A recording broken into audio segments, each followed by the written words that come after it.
Hello Internet, so nice to see you. I have got great questions on how the 6-5 chord resolves and why. Just curious, but why did you use the 6-5 chord for the third down movement? I'm a rock guy, so most of my writing is power chords, but I want to start expanding my palette with some different chords. I grasped, loosely, the construction of the chords, but when and how to use them is blurry to me at best.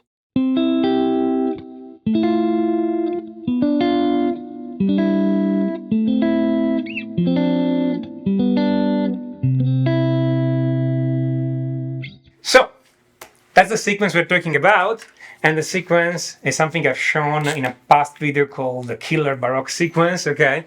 And it works pretty much this way. You start from any note you want in a major or minor scale. Actually, I just played the major version, but the minor version is easier to understand, so I'm going to do the minor version. Let's say we are in A minor. I start from A, and the idea is I go down a third, so from A down to F. Then I'm going up again a step to G, then down a third to E, then up a step to F, down a third to E, and so on and so forth. Essentially, I go down, up, but I'm going down a third and just up just a step. Step in the scale, so it could be a full step or half step, and just always following the scale here, okay? When I harmonize that, on those notes here, I'm just playing the triad. So I'm playing A minor here, I'm playing G major here, I'm playing F major here. No mystery.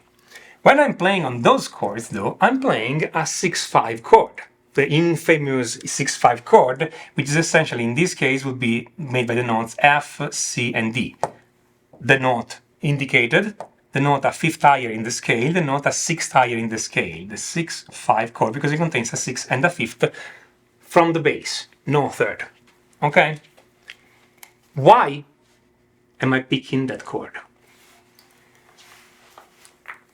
So, the real answer on why I'm picking that chord is because it sounds good.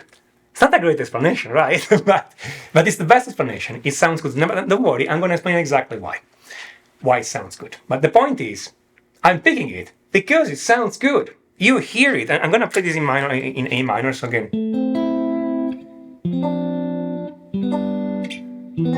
It sounds great. It just sounds great. So, again, A minor, then the F 5-6, then G major, then the E 5-6 in the scale of A minor, then the F major, and the D 5-6. And if I can continue, I'm going to put an E major because in A minor I'm going to use the dominant fifth, and then A minor maybe, something like. If I want to finish better. Okay, so it sounds good. That should be explanation enough. Okay, but I can give you a better explanation. Now, another very honest answer would be I'm putting the 6-5 chord because in the book I was reading, which was a Baroque book, that's what's written in the manual to put in there. Okay, but again, that doesn't explain why it sounds good. So there are two possible explanations I'm going to give here. I'm going to give you the original explanation in the Baroque theory. Well, I could do that, but I'm not going to do it because nobody here is familiar with the Baroque music theory, and the explanation will make no sense. So I'm going to give a modern explanation using modern notation, but again, it's completely anachronistic. So what I'm going to say is this. The explanation makes sense, and it will make sense to you, but that's not the way Bach would have taught. Okay? That's not the way Bach was thinking, that's not the way Bach was writing music, it's a modern explanation. Okay? So, I'm gonna take some freedom here. I'm gonna write my 6-5 chord. So, let's see. Let's see what happens literally on this sequence. So, I have A, then I go down to F, and then I have this G. Okay? On A, I'm playing the notes A, C, and E. That's the A minor. No problem there. On G, I'm going to play G major, G, B, and D. No problem there. On this F, I'm playing the 6-5 chord. That's F, the fifth above C, the sixth above D. If I was playing also the third note, which you could, that would be an A. Let's make it slightly clearer.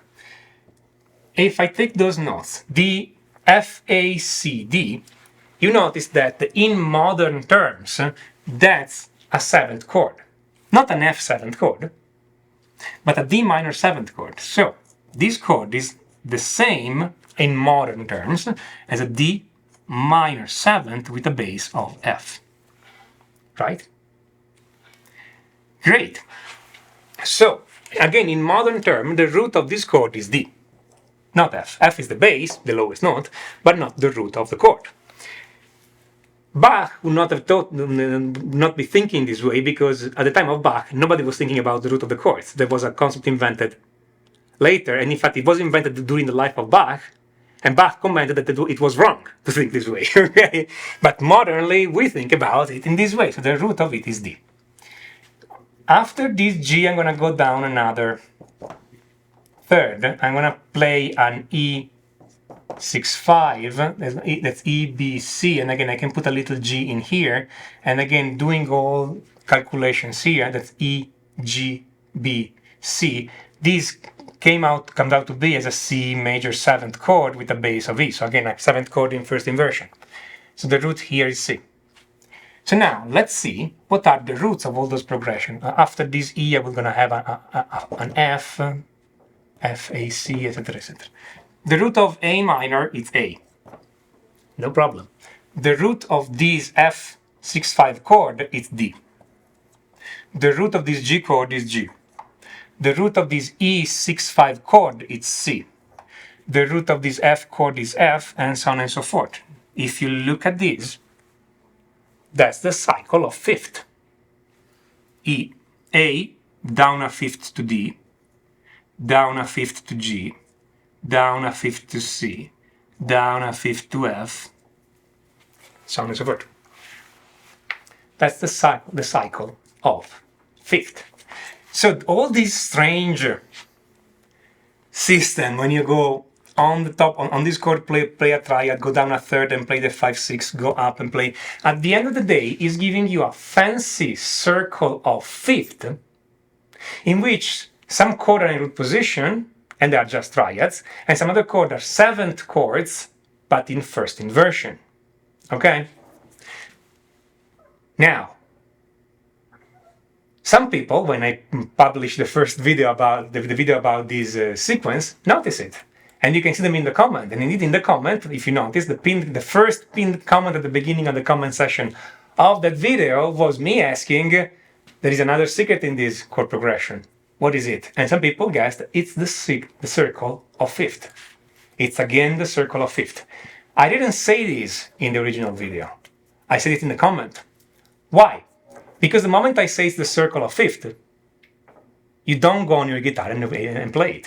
I kind of tricked you because I'm a bastard. Sorry, guys, but that's the way it is. If I just say it's the circle of fifth, and nobody even clicks on the video, nobody learned the sequence, then you will never have heard this beautiful, beautiful sound that comes out of this sequence.